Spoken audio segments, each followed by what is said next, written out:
Graça e paz, queridos, vamos orar.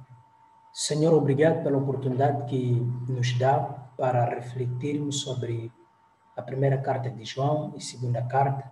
Pedimos que o Senhor nos dê graça e sabedoria, no nome de Jesus. Amém. Queridos, a primeira epístola de João trata de instruções paternais aos filhos. O prólogo desta epístola nos mostra que para os cristãos primitivos, as heresias na igreja postulavam ou levantavam o problema de distinguir a ortodoxia da heterodoxia. Neste caso, o problema de distinguir a doutrina correta da doutrina falsa. E também o problema de distinguir os mestres da palavra, neste caso os verdadeiros, e os mestres falsos. A primeira epístola de João formula diversos critérios primários, neste caso o critério da retidão, do amor e de uma conduta cristológica, pelos quais os crentes pudessem avaliar ou testar a profissão cristã dos mestres e também de si mesmo. O que sugere que a partir da retidão, a partir do amor e de uma conduta correta cristológica, poderiam se avaliar quem são os mestres verdadeiros ou falsos e também poderiam os crentes avaliarem a si mesmos. A encarnação de Cristo, não é? A palavra da vida, confirmada por testemunho ocular, que serve de base entre os cristãos, são encontrados nesta obra de primeira carta de João. É preciso entender que o tema de primeira carta de João é critérios da verdadeira crença e prática cristã em contraste com o gnosticismo, neste caso a doutrina que vai defender a questão de salvação por intermédio de conhecimento e mais outras coisas que veremos mais à frente. Agora, qual é a autoria, a forma literária e data desta primeira carta? Foi provavelmente esta carta escrita nos fins do século I da era cristã pelo apóstolo João. A primeira epístola de João não inclui introdução, saudações da parte do autor, nem saudações concludentes, ou seja, saudações de conclusão, como é o costume de apóstolo Paulo nas suas cartas. Contudo, as declarações tais como vos escrevo e isto que vos acabo de escrever demonstram que originalmente 1 de João não fora um sermão oral, ou seja, esta primeira carta não foi um sermão oral, mas uma composição escrita.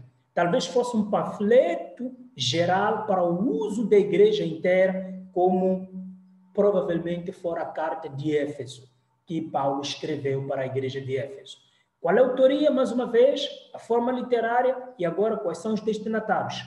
Entretanto, o tratamento afetuoso, filhinhos meus, que é usado por João, mediante o qual o escritor reiteradamente se dirige a seus leitores, subentende um círculo limitado de cristãos com os quais o autor sagrado estava intimamente ligado.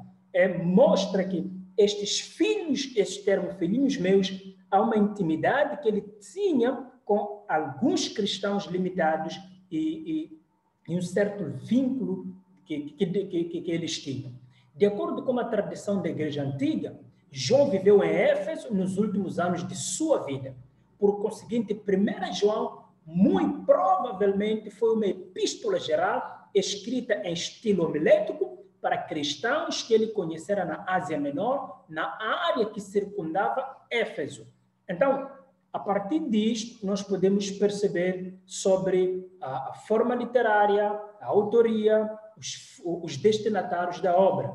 É preciso também entender qual era o propósito da obra do autor. Também é possível que João seja uma primeira nota asiática ocidental, a qual não se adicionava endereço nem saudações, que eram algumas notas que existiam na altura.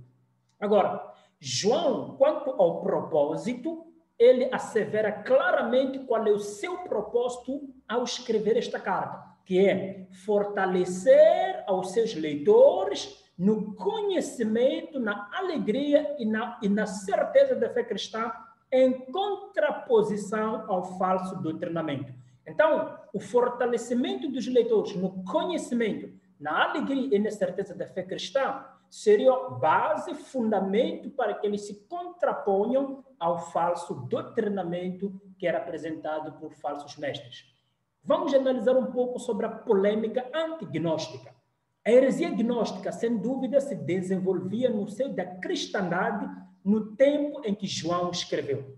Consoante uma antiquíssima tradição, João teria deixado precipitadamente a um banho público em Éfeso, ao enterar-se de que Cerinto, o líder gnóstico, neste caso o líder rege, acabara de entrar.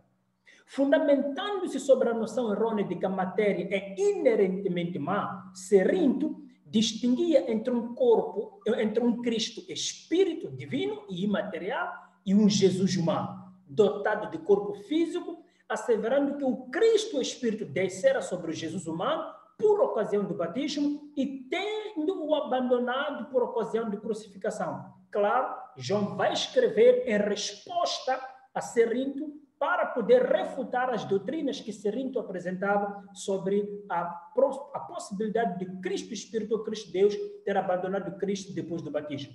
Então, contra esta doutrina de Cerinto é que João vai ressaltar que foi a pessoa única de Jesus Cristo que deu início à sua manifestação pública ao ser batizado e que a encerrou com sua crucificação. Este é aquele que vos veio por intermédio de água e sangue, a citação de João, Jesus Cristo, não somente com água, mas com água e com sangue. Em outras palavras, Jesus Cristo realmente morreu, tal como dera início ao seu ministério através do batismo na água, e a água referida aqui é preciso entendermos que também aponta para a água e o sangue que fluíram do lado traspassado de Jesus como comprovação da realidade de sua morte. O que significa que o Jesus Deus, o Jesus Espírito, nunca abandonou o Jesus físico desde o seu nascimento até a sua crucificação e ressurreição. Queridos, avançando nesta polêmica gnóstica, partindo da mesma errada pressuposição de que tudo quanto é material e físico deve ser forçosamente mau, outros gnósticos também tentaram evitar a encarnação e a morte física de Jesus Cristo, neste caso, afirmando que ele era apenas humano na aparência. Esta é a perspectiva defendida por docetismo, que provavelmente vocês teriam visto na cristologia. Também é uma posição errada, porque tenta atacar a humanidade de Cristo Jesus, ou seja, tenta negar a humanidade de Cristo Jesus. Daí é que João encareceu, ou seja, enalteceu a realidade da encarnação. O que temos ouvido, o que temos visto, com os nossos próprios olhos, o que contemplamos e as nossas mãos apalparam e nós a temos visto. Então, está falando neste caso deste Cristo em corpo, que veio também em carne. Portanto, a primeira grande heresia do cristianismo, como já tinha afirmado, atacou a humanidade e não a deidade de Jesus Cristo. É irônico isso. Quais são os critérios da experiência cristã apresentados por este autor, neste caso, João, na sua primeira carta? No intuito de cumprir o seu propósito, de fortalecer a seus leitores, combatendo a heresia por meio da verdade, João discute 3 critérios pelos quais se pode determinar a genuína profissão de fé cristã. O primeiro critério é a vida reta, o amor por outros crentes, que é o segundo. O terceiro é a fé em Jesus como Cristo que veio em carne. Agora, vamos explicitar um pouco esses critérios, porque tem um objetivo. O primeiro critério da fé em Jesus como o Cristo veio, que afirma que Jesus Cristo veio em carne, tem o objetivo de combater o gnosticismo apresentado por Cerinto e seus discípulos docetistas. O critério da conduta reta tem por alvo a lassidão moral dos gnósticos. Neste caso, a fraca moralidade que os gnósticos tinham, porque eles defendiam uma liberdade sem limites, que era uma liberdade que lhes permitia até pecar, que nós já sabemos que isso não é liberdade, é libertinagem. Por isso, João vai apresentar a ideia de conduta reta como forma de avaliar os falsos mestres e a nós mesmos.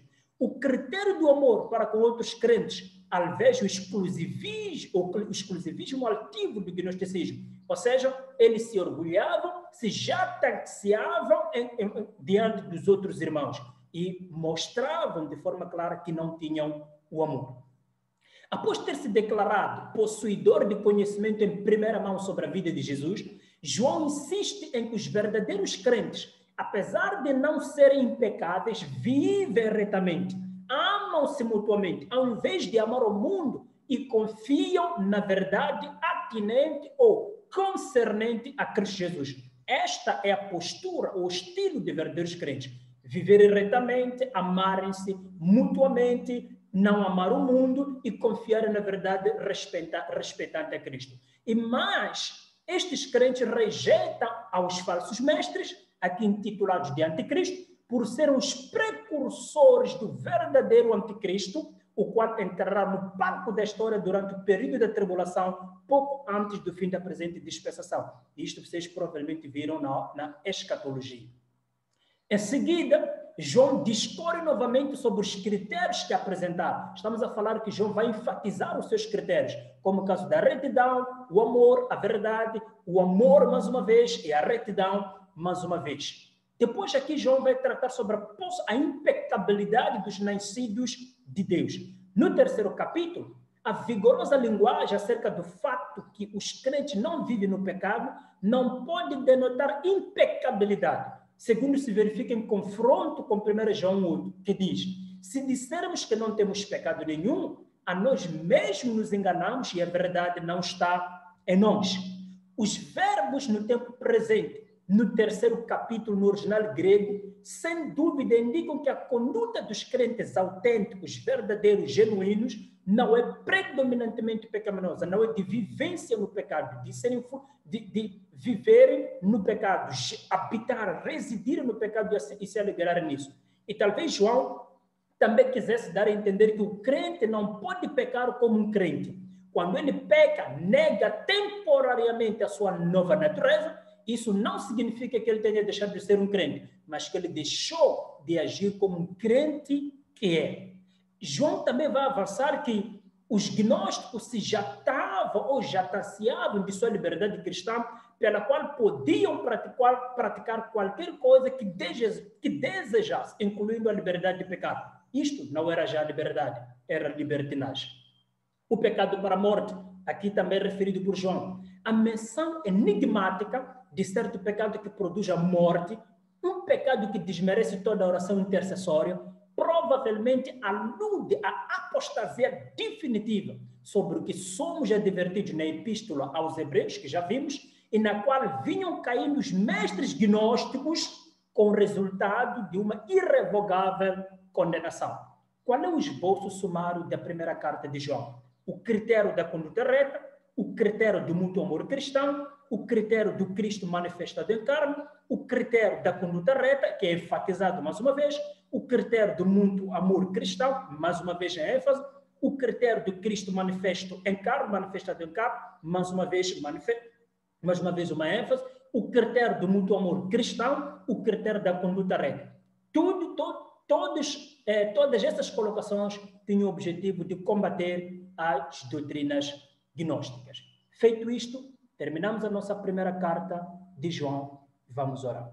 Senhor, obrigado pela oportunidade dada para refletir sobre a primeira carta de João. Ajuda-nos, Senhor, a nos amar mutuamente. Ajuda-nos, Senhor, a afirmar a sua união hipostática, 100% morte, 100% homem ou humanidade e 100% divindade de Cristo. E nos ajude, Senhor, a amarmos uns aos outros como forma de demonstrar que pertencemos ao Senhor. Nós oramos no nome de Jesus. Amém. Que Deus possa abençoar até o próximo episódio.